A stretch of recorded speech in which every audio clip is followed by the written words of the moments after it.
Good afternoon everyone, this is Himanshi and I welcome you all. Start करेंगे आज का session. Theory है पियाजेज moral development, यानी पियाजे का नैतिक विकास का सिद्धांत। संज्ञानात्मक विकास का सिद्धांत पियाजे ने 1936 के अराउंड दिया और ये 1932।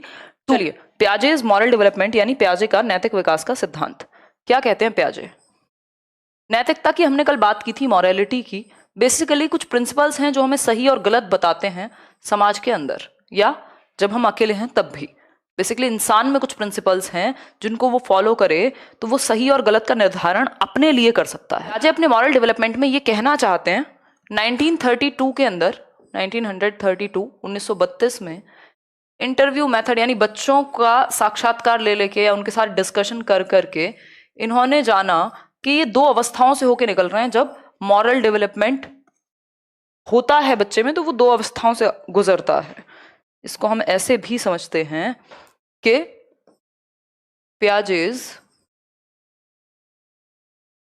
मॉरल डेवलपमेंट यानी नैतिक विकास का सिद्धांत पियाजे का। ठीक है बात? ये कह रहे हैं कि बच्चे की जो थिंकिंग है, या इसी बात को हम कह सकते हैं जो उसका थॉट है, प्लस उसके एक्शंस यानी जो वो क्रिया करता है, दोनों की वजह से, दोनों के इंटरैक्शन से, अन्योन्य क्रिया से, अंतः क्रिया से क्या हो रहा है? बच्चे का मॉरल डेवलपमेंट हो रहा है।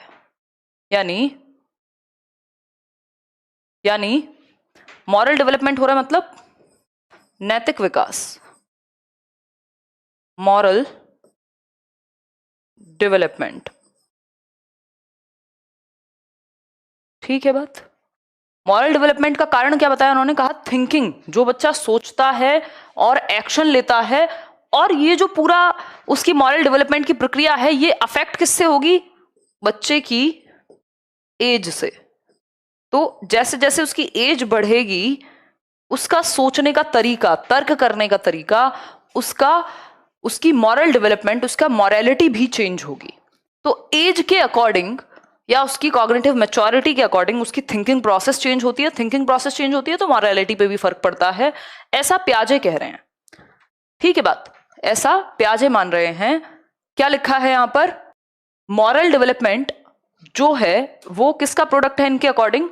थिंकिंग प्लस एक्शंस का। एक बच्चे के थिंकिंग और एक्शन जब आपस में इंटरेक्ट करते हैं, जो आप सोचते हैं, जो आप एक्शन लेते हैं, और फिर वो मिलकर के किस तरफ आपको ले जा रहे हैं? आपके नैतिक विकास की तरफ, ऐसा पियाजे कह रहे हैं। और इसमें एज बहुत बड़ा रोल प्ले करेगी कि बढ़ती हुई या एज के अकॉर्डिंग मॉरलिटी चेंज हो जाती है। ये हम कह सकते हैं मॉरल थॉट जो है वो चेंज हो जाता है एज के अकॉर्डिंग। ये थियरी इन्होंने 1932 में, 1932 में कुछ बच्चों पर प्रयोग किया, यानी इंटरव्यू लिया उनका, डिस्कशन किया उनसे, इंटरव्यू लेकर के, और पाया कि बच्चे मेनली दो अवस्थाओं से होकर के गुजरते हैं। एक है हेट्रोनॉमस मॉरलिटी, परायत्त कह लीजिए आप इसको, परायत्त नैतिकता, और दूसरी स्टेज है ऑटोनॉमी या ऑटोनॉमस मॉरलिटी।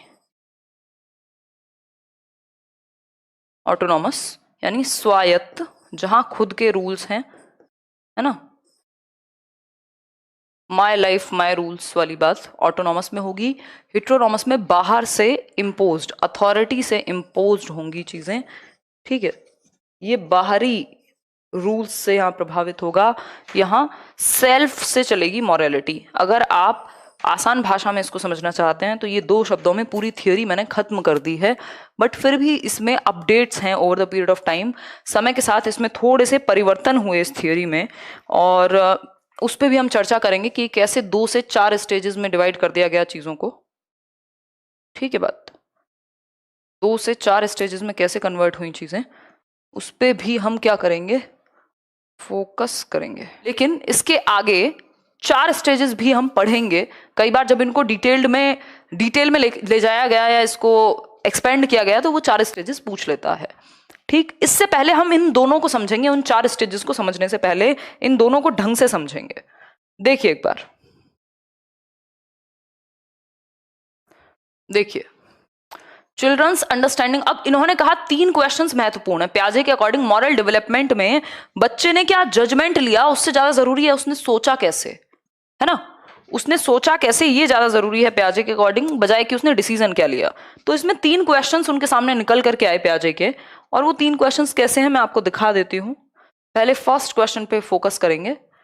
ये फर्स्ट है, आप देख पा रहे होंगे first, children's understanding of rules, यानी बच्चे रूल्स को समझते कैसे हैं, यानी अंडरस्टैंडिंग ऑफ रूल्स, रूल्स को कैसे समझते हैं, मतलब रूल्स से उनका मतलब क्या है, नियमों से मतलब क्या है, नियमों से बच्चे क्या समझते हैं, व्हाट इज नियम कानून, ये हुई बात।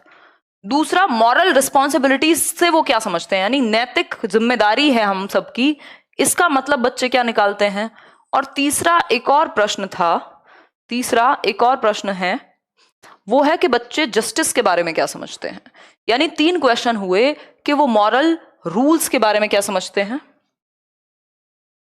रूल्स के बारे में क्या समझते हैं वो, फिर रिस्पॉन्सिबिलिटीज के बारे में क्या समझते हैं, मॉरल रिस्पॉन्सिबिलिटीज, और जस्टिस के बारे में क्या समझते हैं। पियाजे ने 3 क्वेश्चंस पे यहां फोकस किया। वो 3 क्वेश्चंस कौन से थे, वो 3 क्वेश्चंस थे जो 3 क्वेश्चंस हैं जो महत्वपूर्ण हैं इस डेवलपमेंट को समझने के लिए, कि बच्चों की व्हाट चिल्ड्रन थिंक अबाउट, क्या 3 चीजें, ए अंडरस्टैंडिंग ऑफ रूल्स, बच्चों की अंडरस्टैंडिंग क्या है रूल्स को लेके, कि रूल्स क्यों होते हैं दुनिया में, क्या इनका काम है ना, अंडरस्टैंडिंग ऑफ रूल्स, बच्चों के अकॉर्डिंग रूल्स की क्या अंडरस्टैंडिंग है, बच्चों की खुद की रूल्स की क्या अंडरस्टैंडिंग है।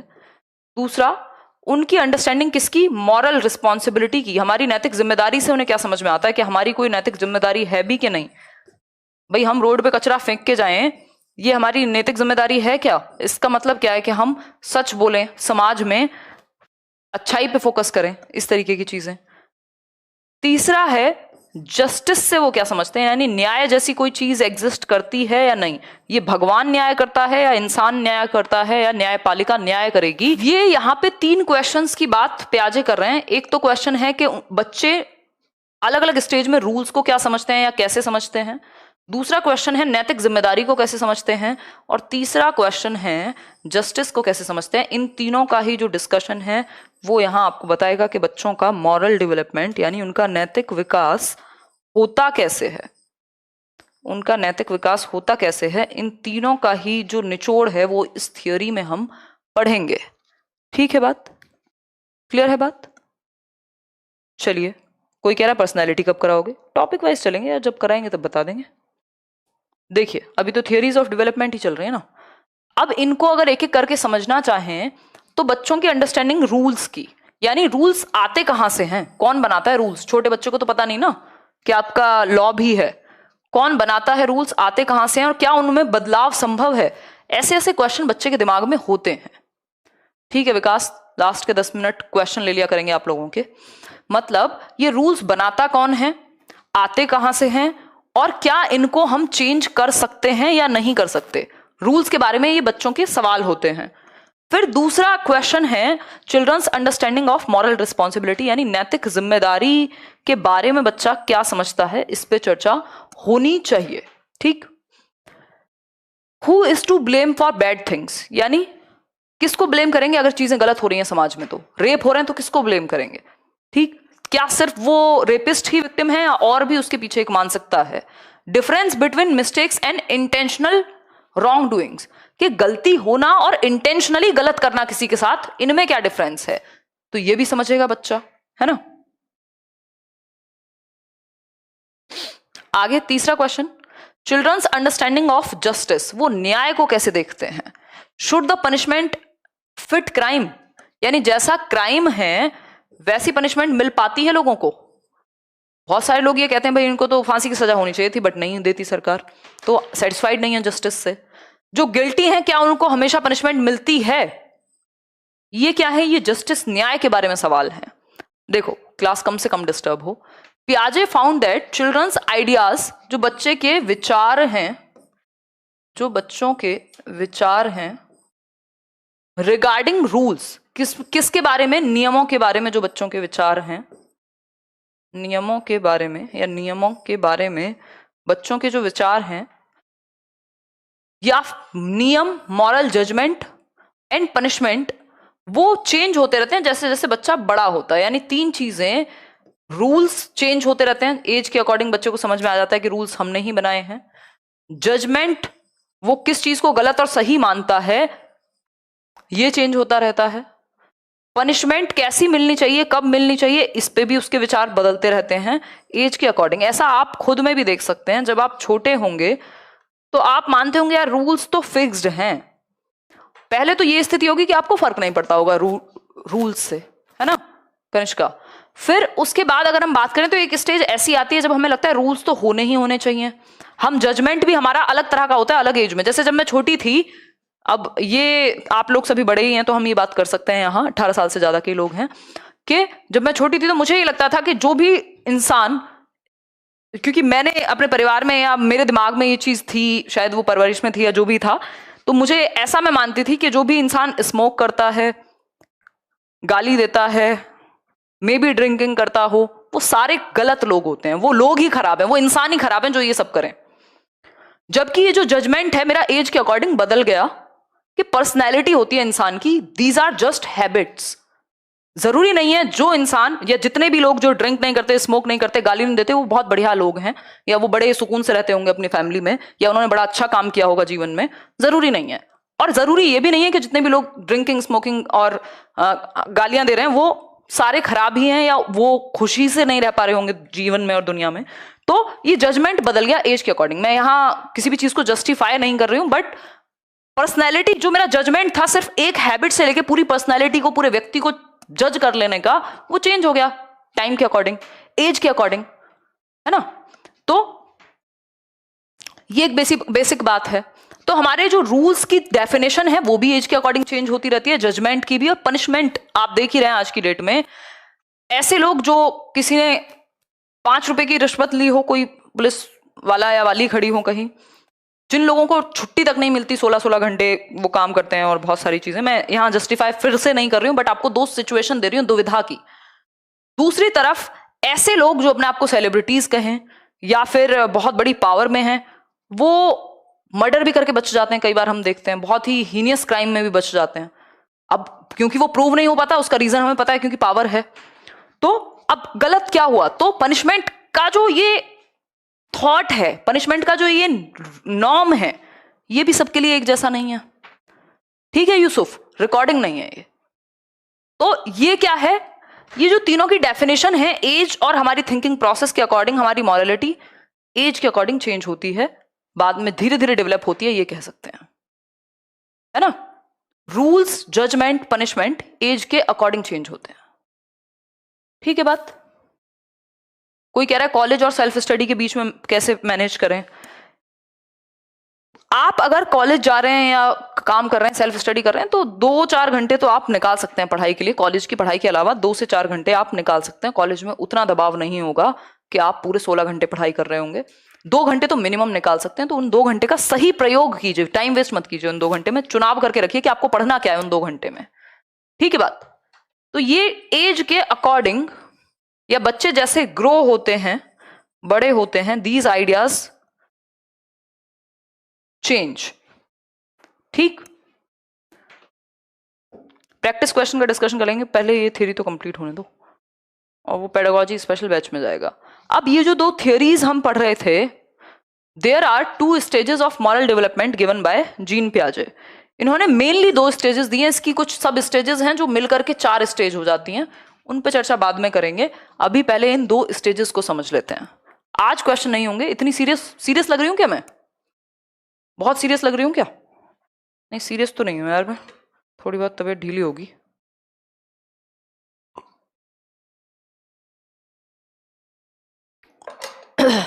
देखिए, अगर हम बात करें लर्निंग थियरीज में आता है ऑजुबेल, ये डेवलपमेंट की थियरीज पढ़ रहे हैं अभी हम। ये 2 स्टेजेस पे अगर हम चर्चा करें तो एक स्टेज है क्या, काफी सीरियस, अच्छा ठीक है, हिट्रोनॉमस। एक स्टेज है हिट्रोनॉमस, यानी परायत, बाहर से जहां मॉरलिटी ड्रिवन होगी, दूसरी स्टेज है ऑटोनॉमस यानी स्वायत्त, खुद के द्वारा निर्धारित होगी मॉरलिटी। ठीक, इसको मॉरल रियलिज्म कह दिया जाता है हेट्रोनॉमस को, और ऑटोनॉमस को मॉरल रिलेटिविज्म कह दिया जाता है। इसकी एज है 9 से 10 और यहाँ एज है 5 से 9 वर्ष। लिखी होगी कहीं, नहीं लिखी तो मैं लिख देती हूँ, ये लिखी 5 से 9 वर्ष। ठीक है बात? हाँ सही कह रहे हो रोहताश, देख लो ऐसे ही दुखी करते हैं लोग। कितने मजे से तो पढ़ा रही हूँ, मेरी बात भी सुन लो। कोई कह रहा है यूट्यूब की कल की क्लास से सीडीपी की प्रैक्टिस अच्छी हो गई। हाँ बिल्कुल, रिवीजन हो जाएगा वहां से। मुझे आपके अलावा किसी और को समझ नहीं आता। अच्छा सविता धन्यवाद, बहुत बढ़िया बहुत बढ़िया। हाँ गरिमा, ये भी एक थॉट है कि झूठ बोलना पाप है।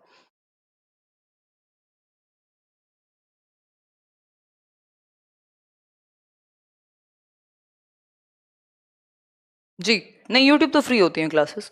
हेट्रोनॉमस की यदि हम बात करें तो हेट्रोनॉमस मॉरलिटी वो है जब हमें बाहर से जो हमारे मॉरल रूल्स हैं वो इम्पोज्ड हों बाहरी दुनिया से। बाहर से पापा ने कह दिया घर में इतने ही बजे आना है तो इतने ही बजे आना है, ये है बाहरी मॉरलिटी। ठीक, मम्मी ने रूल बना दिया तो बना दिया, झूठ नहीं बोलना तो नहीं बोलना। जबकि ऑटोनॉमस मॉरलिटी है जो एज के साथ डेवलप होती है, बच्चे के खुद के रूल्स वो डेवलप करता है। अरे प्रज्ञा पढ़ लिए भाई आपके कमेंट। ठीक, हाँ पूजा ऐसा नहीं है। ठीक, तो मॉरलिटी इम्पोज फ्रॉम आउटसाइड, बाहरी दुनिया से आप जब मॉरलिटी को इम्पोज, जब नियम बाहरी हो तो वो क्या है? हेट्रोनॉमस, जिसको हम मॉरल रियलिज्म भी कहते हैं। ऑटोनॉमस तब है जब खुद के नियम बच्चा फॉलो करे।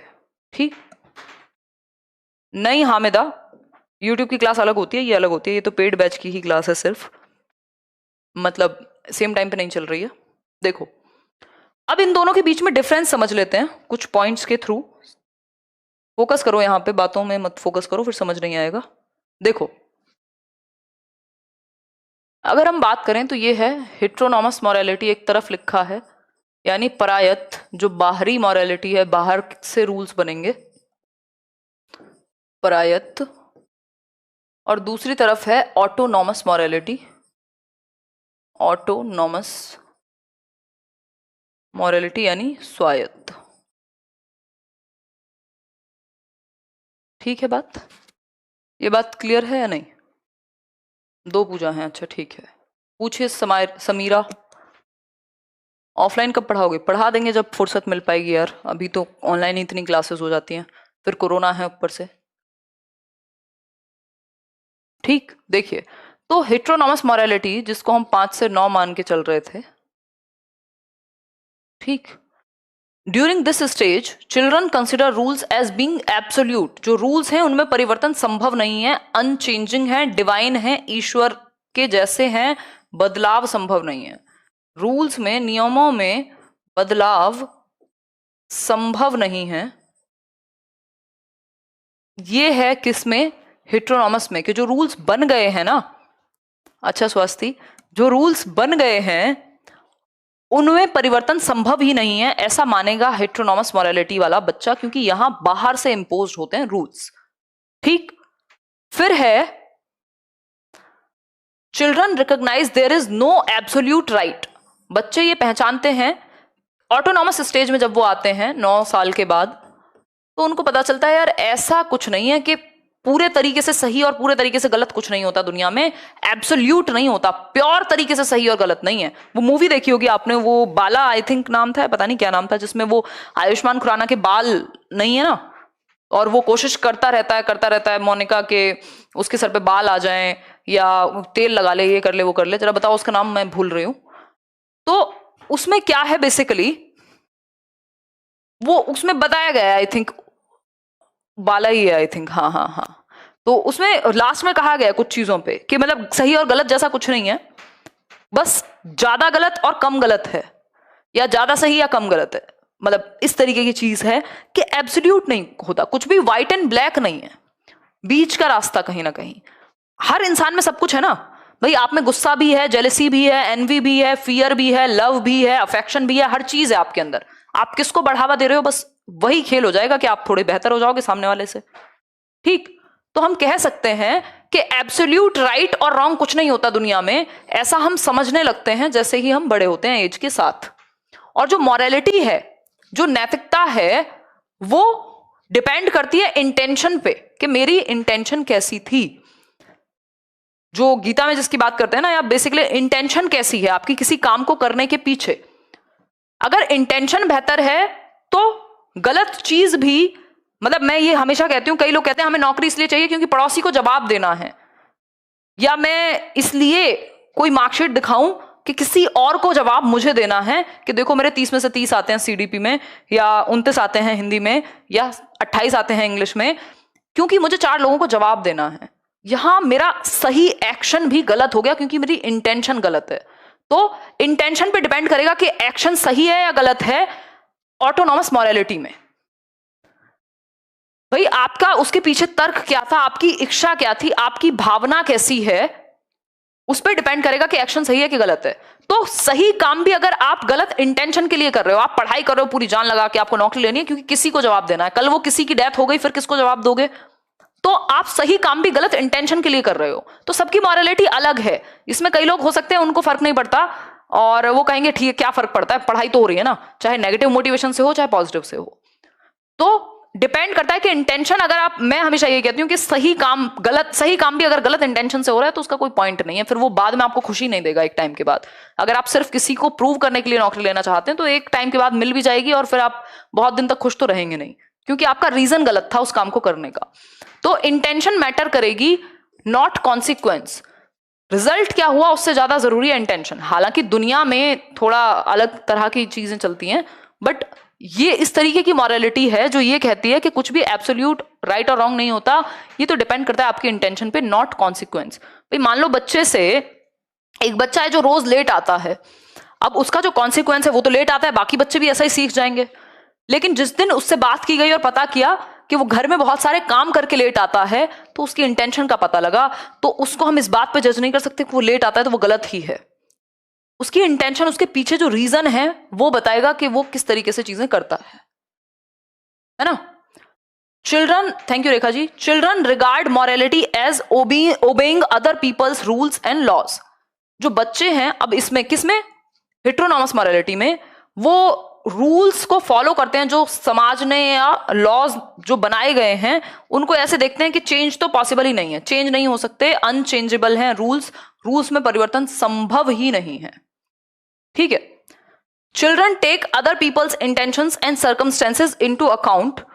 अब बात करते हैं ऑटोनॉमस मॉरलिटी की। ऑटोनॉमस मॉरलिटी में क्या होता है, जो बच्चे हैं वो दूसरों की इंटेंशन भी देखते हैं, ये नहीं देखते कि रूल को चेंज नहीं किया जा सकता, स्पेशल केस में रूल्स को चेंज किया जा सकता है। ठीक है Neha. And circumstances into account, आप परिस्थिति को भी तो ध्यान में रखेंगे ना किसी की। Starts making more independent moral judgements in the second stage. अब इस सेकंड स्टेज में वो अपने नियम बनाने लगता है या उसके पीछे के जो इंटेंशंस हैं उनको भी समझने लगता है। जैसे हाइंस वाले केस में एग्जैक्टली उसको अपनी वाइफ को बचाना था। They accept that all rules are made by some authority. ये जो हेटेरोनॉमस है इसमें ये कहा जाता है कि कोई सारे रूल्स अथॉरिटी ही बनाती है, चाहे वो पेरेंट्स हों, भगवान बनाते हैं, डिवाइन रूल्स होते हैं कि भाई कोई एक अथॉरिटी बना के गई है, कोई डिवाइन अथॉरिटी है भगवान के जैसी या माता पिता के जैसी या शिक्षकों के जैसी, जिसने रूल्स बनाए हैं। रूल्स तो भगवान के दिए हुए हैं, ऐसा कहा जाता है। कहां पे, हेटेरोनॉमस मॉरलिटी में। ठीक है प्रज्ञा, क्लियर हो गई बात। There thinking becomes more like that of adults. जबकि हेटेरोनॉमस मॉरलिटी में जो बच्चे की थिंकिंग है वो बड़ों के जैसी हो जाती है, उसको पता है यार हम ही लोग रूल्स बनाते हैं, कल हम ही बैठेंगे धरने पे तो इसको चेंज भी कर सकते हैं। ठीक है। हाँ, यहां पे ये होता है कि अच्छे काम करोगे तो मोक्ष मिलेगा ही मिलेगा, निश्चित है। ये हेटेरोनॉमस मॉरलिटी है। फर्स्ट पॉइंट फिर से समझा दें। During this stage children consider rules as being absolute. मतलब वो रूल्स को बिल्कुल एब्सोल्यूट यानी पक्का समझ लेते हैं, पूर्ण समझ लेते हैं, जिनमें कोई परिवर्तन कभी हो ही नहीं सकता। वो तो भगवान के दिए हुए नियम हैं, डिवाइन लाइक हैं, इनमें परिवर्तन नहीं हो सकता। ऐसा पहला पॉइंट कहता है हेटेरोनॉमस मॉरलिटी का, जहां बाहर से इंपोज्ड है मॉरलिटी। ना तो बच्चा यहां मॉरल है ना इमॉरल है। ऑटोनॉमस क्या है? ये कहेंगे कुछ भी एब्सोल्यूट राइट और रॉन्ग नहीं हो सकता, और रूल्स को चेंज किया जा सकता है या इंटेंशंस पे डिपेंड करता है, ना कि रिजल्ट पे। ठीक।